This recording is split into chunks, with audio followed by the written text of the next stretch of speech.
Hi, and welcome to another episode of the Healing Lyme Summit 2.0. I'm your host, Dr. Mariah Hinchy. And today I am so excited about this episode. With Lyme disease being the great imitator and mimicking and possibly being the underlying cause to numerous neuroinflammatory and neuroimmune diseases, I feel this summit would not be complete without discussing the intersection of vector-borne diseases and multiple sclerosis. So, here to lead the discussion is Dr. Terry Walls. Dr. Terry Walls is a clinical professor of medicine, researcher, and author renowned for her groundbreaking work on reversing her own MS. After being confined to a tilt recline wheelchair, she developed the Walls Protocol, which is a research backed therapeutic lifestyle program centered on nutrient rich foods and functional medicine principles. Her personal journey from severe MS to vibrant health has inspired millions of people, and her work focuses on empowering others with chronic autoimmune and neurological conditions to take control of their health. Dr. Wall's expertise offers a unique blend of science, resilience, and hope, making her an invaluable guest for today's conversation on the intersection of MS and vector-borne disease. So, welcome, Dr. Walls. Please tell our audience a little bit about yourself and your story, if you don't mind sharing. Sure. So I'm an internal medicine physician, very successful. And I still have very young kids, age 8 and 5, when I developed weakness in my left leg while I was out walking. And then I went to see my neurologist who said, Terry, this could be bad or really, really bad. And I began the workup. Now, that's back in 2000. It took 3 weeks. While that was happening, I'm laying in bed thinking about the fact I've already had 20 years of worsening electrical pain due to trigeminal neuralgia. And so I know I've got a progressive illness. I actually am secretly hoping for a fatal diagnosis because I don't want to become disabled. So 3 weeks later, I have all the MRIs, nerve conduction velocity tests, lots of blood tests, spinal tap, and I'm told it's multiple sclerosis. I start reading the literature, and I just really get upset because I see it's MS is a progressive disease. My wife convinces me to stop reading the literature. Says, Terry, you're just getting yourself upset. We'll find the best MS center in the country and go there. So we did our research, found the best MS center, went there to their best physician, took the newest drugs, and within 3 years, at age 48, I'm in a tilt recline wheelchair. I take mitoxantrone, a form of chemotherapy, have neutropenia 3 times, but I'm continuing to go downhill, so they stopped that. I take Tysabri. We're all very excited about that. I continue to go downhill, and then Tysabri is pulled from the market, and I've switched to a drug called Cellcept, again, another immune suppressant. And that's when I decide, okay, I know how bad this is going to be, really terrible. I'm on track clearly to become bedridden. And so I go back to reading the basic science. I decide mitochondrial dysfunction is what drives disability. And I create a supplement cocktail that helps my fatigue just a little bit. But I'm really grateful for that little bit because my mind is still clear, my hands still work, and it slows my decline. In 2007, I began to have some brain fog. My chief of staff calls me into his office, tells me he's reassigned me to the traumatic brain injury clinic. I'll start there in January. There'll be no residents. I'll be examining the patients as part of a multidisciplinary team. I go home and tell Jack, and she says, there's no way you can do that job. And I'm like, yep, I know. And come January, I have to go do this, and either I can do it or I can't, and then I have to apply for medical disability. So I'm pretty upset, bummed. Yeah. And then 2 weeks later, I discover a study using electrical stimulation of muscles in people who are paralyzed, who are never going to walk. And I think, So I convinced my physical therapist to give me a test session. It hurts really bad, but when it's over, I feel great. So we add the electrical stimulation of muscles to my little tiny workouts that I'm doing. And then shortly after that, I discovered the Institute for Functional Medicine, and they have a course on neuroprotection. And I take that, which was really pretty hard in the midst of my brain fog, but I have a longer list of supplements. And then I have this really big aha finally, and I laugh at myself Mariah, for how long it took to have this aha, like, what if I redesigned the paleo diet that I've been doing already for 5 years based on this long list of supplements? So that's more research to figure out where these nutrients are in the food supply. And now I have a very Mm. structured paleo diet. And I start this December 26th, 2007. January 2nd, I start in the traumatic brain injury clinic. The first 2 weeks, I just watch my partners. The third week, I have to start doing the exams. And by the end of the week, I tell Jack, I think I can do this. And by the way, honey, could I sit in a regular chair for supper? And I should tell everyone, at this time, back in December 26th, when I started, I'm so weak I cannot sit up in a regular chair. I'm in a zero gravity chair with my knees higher than my nose. That's how I work. That's how I take my meals and spend time with my family. I can take a couple steps with 2 walking sticks. I'm beginning to have brain fog. My trigeminal neuralgia is relentlessly worse, more difficult to turn off. It is very, very clear to me I'm on track to become bedridden by my illness, probably very, very soon, demented by my illness because of the brain fog, and die with intractable, horrific pain because my trigeminal neuralgia is so difficult to turn off. Right. A very grim future. So, and I'm going to have to take retirement because I'll go do a job that I can't do. So January comes, I start this new job, and it turns out I can do this. Yeah. And then my physical therapist says, the next week, Terry, you really are stronger. I'm going to advance your exercises and have you start doing them, twice a day. And then in a couple more months, now this is stunning, I start walking at the hospital with 2 walking sticks. It's And then with truly one, amazing. and then with none. And then on Mother's Day, we have to have this emergency family meeting because I want to try riding my bike for the first time in 6 years. So Jackie tells my 16-year-old son, Zach, you run alongside on the left. My 13-year-old daughter, Zach, you run alongside on the right, and she'll follow. We all get in a position. And I ride my bike. Oh my God. And that big 6-year-old boy, he's crying, Zebby's crying, Jackie's crying, I'm crying. You could tell I still cry when I relive that moment because that's when I understood like what might be possible.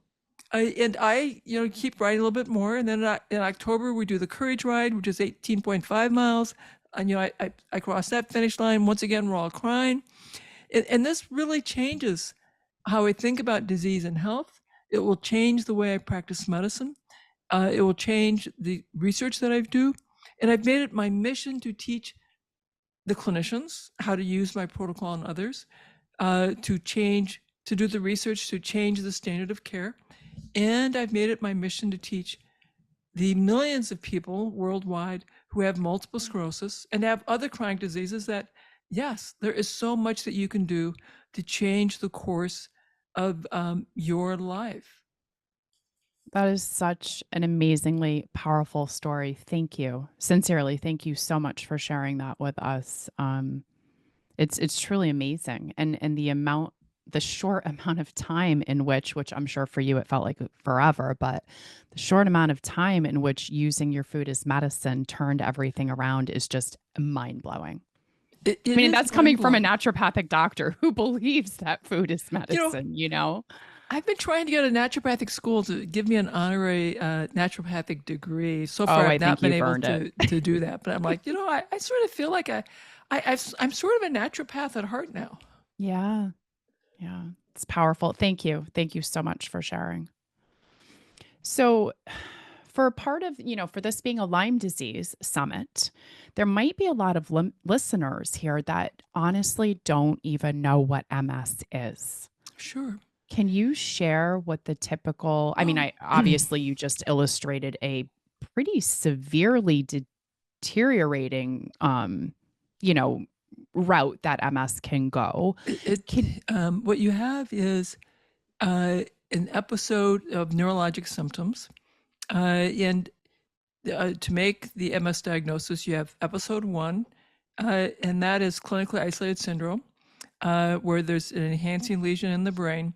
and neurologic symptoms, which may be sensory or motor or brainstem kind of issues. And then they'll do a spinal tap, see if there's evidence of previous problems. It's looking for oligobands. And then they watch and wait. When there's a second episode in a different location of the brain, so you have to have 2 episodes separated by time and space, then the diagnosis of multiple sclerosis is made. But there's a huge differential that you have to think about. And so your specialist should be looking at other autoimmune diagnoses, looking at infections, and then make the decision that they could exclude all these other autoimmune diagnoses, exclude the infections, and then say, okay, based on that, you meet diagnostic criteria. It's called the McDonald's criteria. And then we will begin treatment with a disease-modifying agent.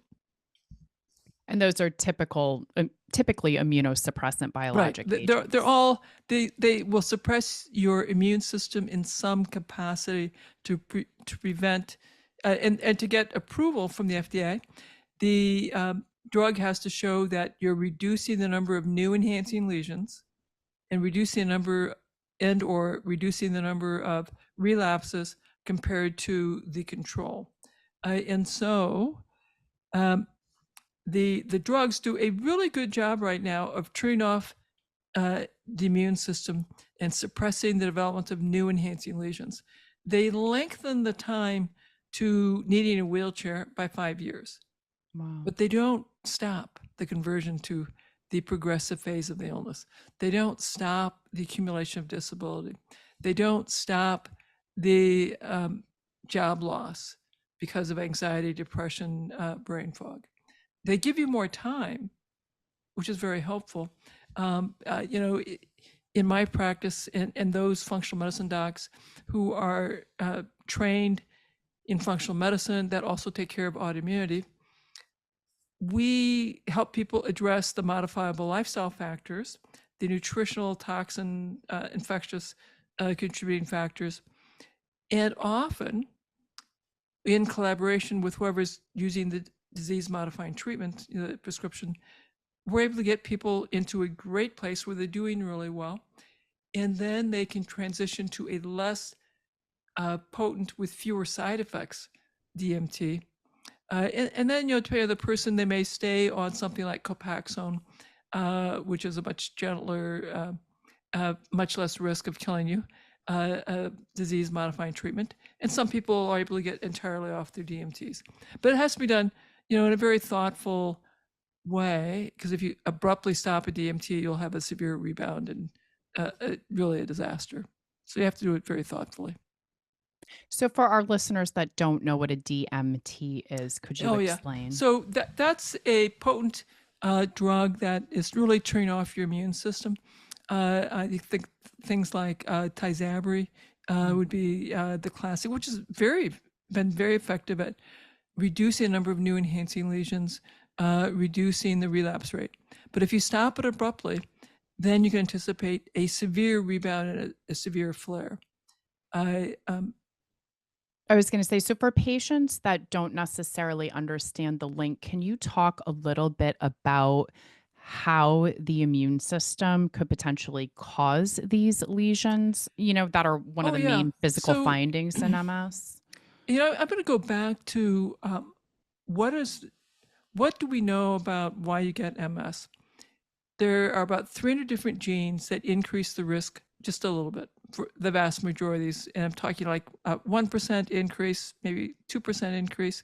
There are a handful of genes that might increase it as much as 10%, but the vast majority, it's really small. So you have to have the genetics that make you vulnerable. Step 2 is an infection. And there are 16 different organisms that increase the risk of developing MS. In the tick-borne, vector-borne microbes are part of that. Coronavirus, the recent pandemic, is part of that. So anyway, we've got 16 organisms that we know increase the risk. Epstein-Barr virus being one of them. But the vast majority of people can handle those microbes and never get autoimmunity. So there's this next step, which is we don't really get it. That's what conventional docs will say. And so they just focus on the DMTs. The people like me, we say, okay, so we're going to address all the environmental factors. We're going to address nutrition, toxin exposure, life purpose, connection with others, reduce loneliness, moderate exercise, stress management, fix your nutrition, investigate your microbiome. And what we see is as we help people do that step by step, some people can do it all rapidly. Some folks have to do little steps by steps. Mm-hmm. And what we see is energy improves, the number of new lesions goes down, the brain scans look better and better, the person's getting stronger, mentally clear, they're less irritable, less cranky, their blood pressure is improving, their blood sugar is improving. If they're overweight, they're losing weight without being hungry.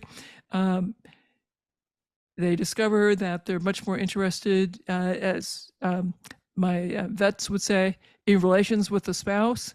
So that's code for they want to have sex again. Mm-hmm. And so they get their lives back. And then they're engaging in conversations with their specialists like, you know what, I'd like to try transitioning to a DMT that is a little less toxic. And when people are doing well, their neurologist is like, you know what, I think that would be okay. And so over time, my ideas, which in 2008 and 2009 were incredibly scary and frightening to the MS specialist, are now being embraced more and more. And when we go to our scientific meetings presenting our research and doing oral presentations at these major international MS conferences, my ideas are not so crazy anymore. My research is celebrated.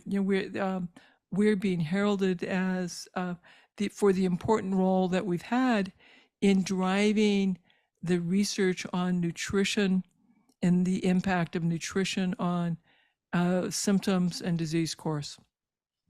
So it sounds like you are using all of the nutritional and lifestyle modifications that we know of that are able to lower inflammation and help to reverse immune dysfunction. And that's Yes. a big piece of how you're able to get your patients into like this remission and yourself as Yeah. well. And when I'm teaching for IFM, AFRM, we talk about the role of the microglia, the astrocytes, oligodendrocytes, and the neurons in the brain. And that there's a lot of research trying to, billions being spent to figure out how to improve myelination. They're all going to fail. Those drugs work great in mice. They're going to fail because you have to address the modifiable lifestyle factors. If you address the modifiable lifestyle factors, then the microglia will calm down. Yeah. Then the astrocytes can nourish the brain. Then the oligodendrocytes can repair the myelin. If you focus on lifestyle medicine, and that's what we see. We see people who are profoundly disabled.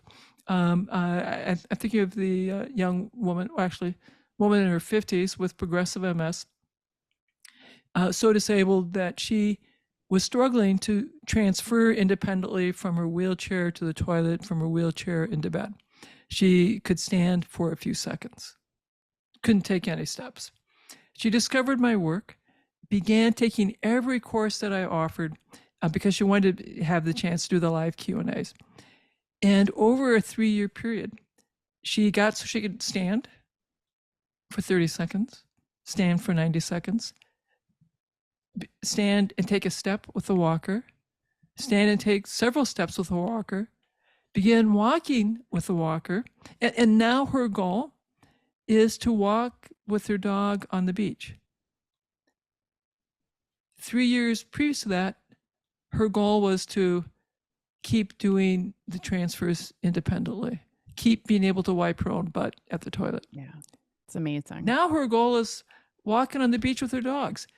And this was all lifestyle medicine with her. And her neurologist is like, man, whatever you are doing, keep it up. Right. Right. At that point, yeah, just keep doing it. So, Terry, you mentioned, right, that tick-borne diseases could be Oh, one of these absolutely. 16 underlying causes. Do you have a sense for how often they might be one of the underlying causes? And as far as you're concerned, is this something that you focus on, helping people to identify? Do you feel like, in addition to doing the lifestyle work, if there is an underlying infection that's driving it, I would imagine that it's got to be important to help to get that infection out of the body or into remission in order to not cause, further advancement of the I disease. certainly, we talk about the genetic predisposition, the microbes, and I stress that modifiable lifestyle factors are key. And if the person has concerns for tick-borne illnesses, I want them to find a clinician that has expertise in all of that. I certainly acknowledge that I do not. What what is interesting is that I've had people who have come to me who've been told that they have a tick-borne illness, have taken a wide variety of traditional antimicrobial drugs, and have not done that well, still are suffering. And now, of course, they have terrible microbiome. And so I began working with them, remediating their microbiome, really addressing lifestyle medicine. And they perk up. They're like, oh my God. Yeah. And so it's really pretty interesting. I certainly have had a number of Lyme patients come to me who have been treated with pharmacologic drugs for their Lyme disease, still struggling, not doing well. I focus on fixing their microbiome, fixing lifestyle medicine, and now they are doing fabulous. And so, I certainly acknowledge I'm not a Lyme expert. I want people to work with a person who's been trained, and I believe you're a big fan of ILADs, and I think that's, you know, find someone who's certainly more knowledgeable. Yeah.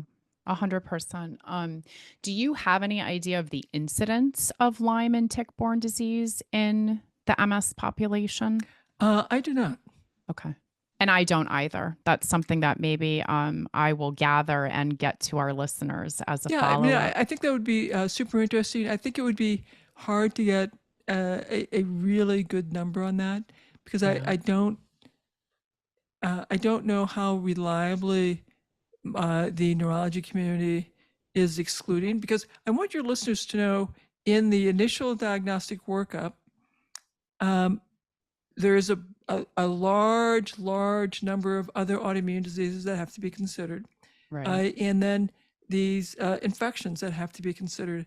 And so your neurologist should have considered the tick-borne illnesses in the initial diagnostic workup. Right. Now, they may not be as knowledgeable as your ILADS trained practitioners on how to thoroughly investigate the question, are tick-borne infections really at the root cause?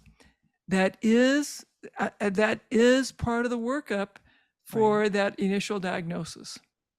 Right. And as we just discussed on your summit when you interviewed me, the testing out there. And so, most neurologists are going to be using, this conventional testing, two-tiered model that is not looking at all of the species of Borrelia that cause Lyme and tick-borne relapsing fever. They're not looking for any of the co-infections like Babesia, Bartonella, etc.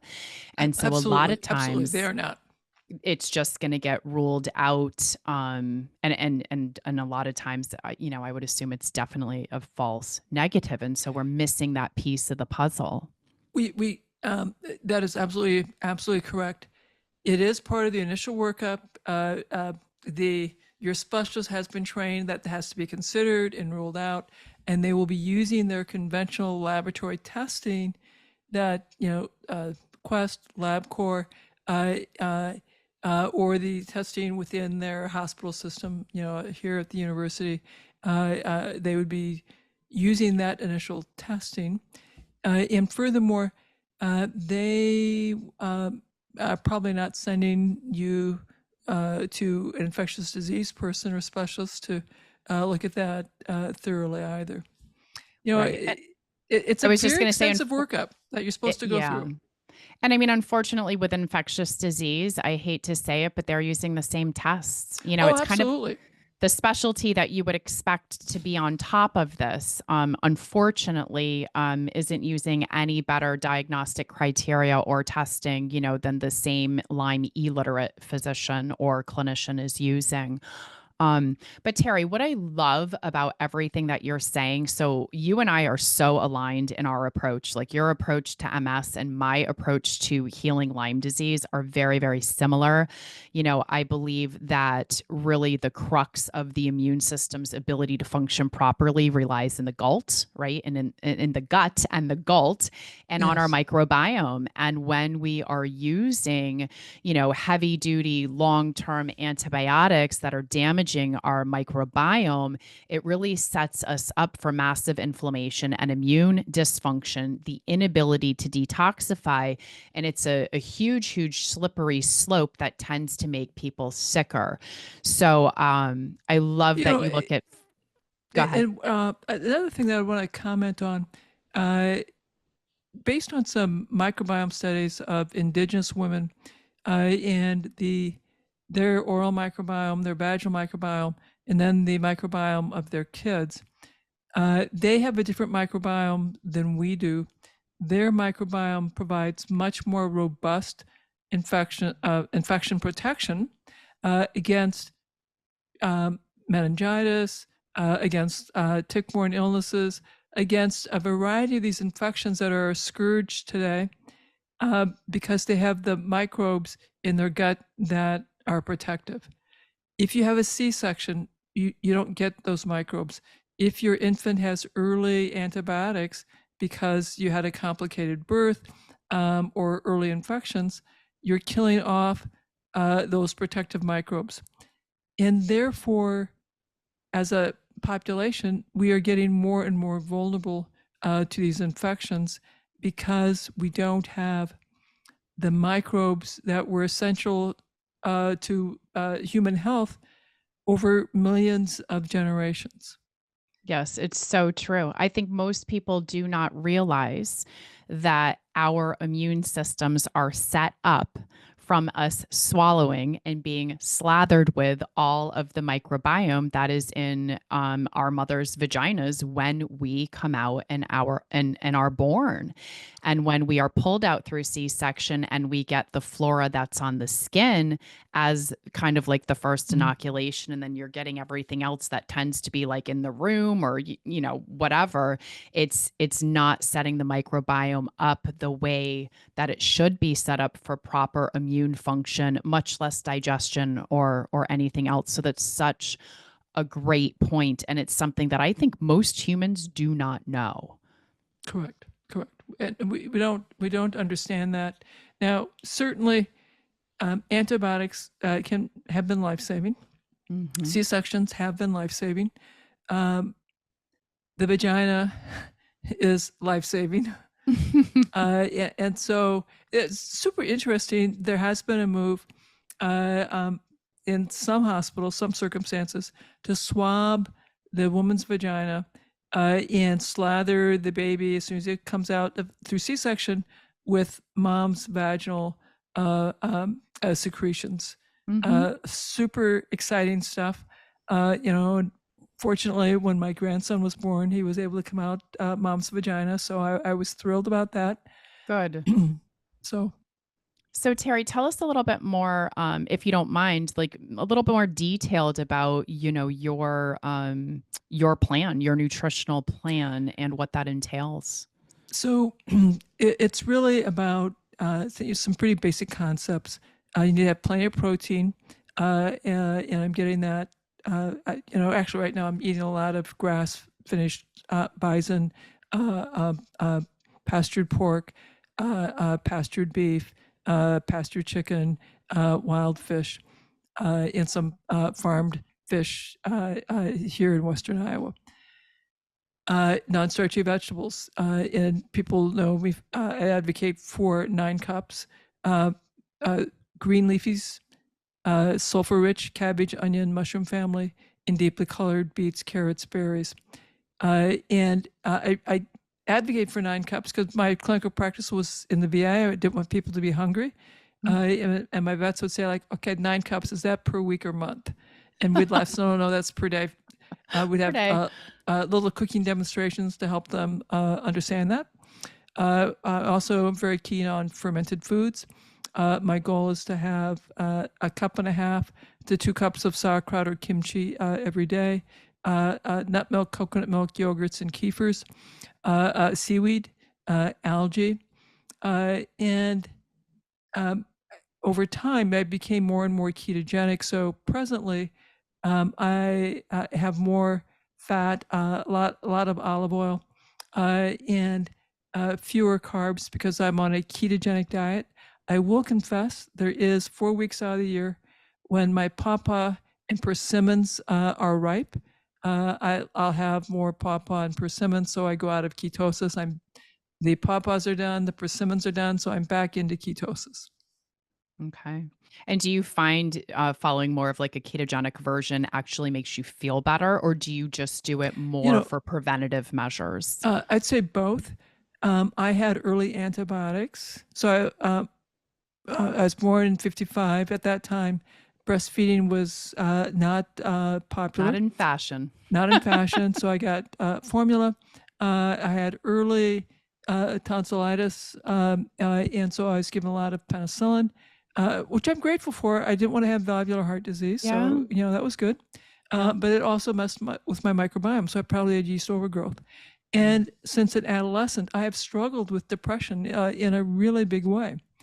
I've since discovered uh, uh, exercise and a ketogenic diet really does great things for my mood. Um, when I have my pause and persimmons, I'm out of ketosis, but I don't have that many, so it's still a pretty low carb diet. Mhm. Then I'm back into ketosis, and if I'm not exercising, if I have too many carbs, my depression is much more severe. Yeah. It's amazing how much food impacts our mental health. Yes. Absolutely. So, Terry, share with our listeners, if someone is suspecting, especially after listening to this, that perhaps they have MS on top of having a tick-borne disease, or maybe they think they have MS instead, where would you refer them to find out what you would consider to be kind of like true information regarding MS? Well, if you have MS, there's definitely diagnostic criteria, and ideally, I would have you go see an MS specialist. There aren't that many, so you may have to, particularly if you're in rural America, you may be lucky to have a neurologist. And there are specific diagnostic criteria. Do you have MS or not? And then that makes you eligible for getting these very potent, very expensive, like $100,000 a year, Yeah. disease-modifying treatments. And depending on how many lesions you have, the location, the severity of symptoms, I certainly would encourage you, yes, take those DMTs. At the same time, it's critical to begin implementing diet and lifestyle because the DMTs do a good job of stopping the new lesions, stopping the relapses, but they don't prevent the slow progression. And that's about the underlying mitochondrial dysfunction, the underlying microglia activation. And you can calm that by targeted supplements, better sleep, better nutrition, gradual increase of exercise, connection with others, purpose in life. So we want you to find a clinician that can help you bit by bit make those optimal lifestyle choices. And Mm. if you come to us and you're on one of my clinical trials, we're going to help you make those choices much more rapidly. Right. If you come work with a functional medicine training person and a health coach. Then we'll work at making small, achievable steps, one after another, to get to the goals that you've set out for us. So how would somebody find you and or one of your clinical trials if they wanted to work with you? Well, so clinical trials, you go to terrywalls.com/trials, and you'll see we have trials for people right now with chronic Lyme, fibromyalgia. We're recruiting for those. Then we have a patient registry for everyone. I invite everyone on your summit to sign up for our trials page, because you'll see the patient registry. You can be part of that. And then if you want to come see the various classes that we have, come to cherrywalls.com and look at programs. We have a bunch of programs, and so you want to get on my email list so you'll get notified with the next class, because we have live Q&A sessions. And we certainly have people who come discover me sign up for every class that I do, because they find so much value in the live Q&A. Yeah. So where would we go to find that? Terry Walls, Terry, Walls, WAHLS.com. Okay. And then if you want to get, so there you see the programs and the classes upcoming. And then again, if you want to come to my clinical trials, terrywalls.com/trials. And there'll be a place for you to learn more and to sign up. Okay, wonderful. So any parting words for our listeners before we wrap up? I think the key message is I was profoundly disabled. I had a terrible, terrible future ahead of me. I kept doing what I could, little bit by bit by bit. And eventually, I turned everything around. I'm lift strength training. I am jogging. If I can come back from such profound disability when I could not sit up, could take only a couple steps, to jogging, Right. there's hope for you. Thank you. You are an inspiration, seriously, to everybody. Thank you so much for your work, and thank you for not giving up, and thank you for instilling hope in everybody listening to this program right now. It's been a true honor to interview you, and thank you for being here.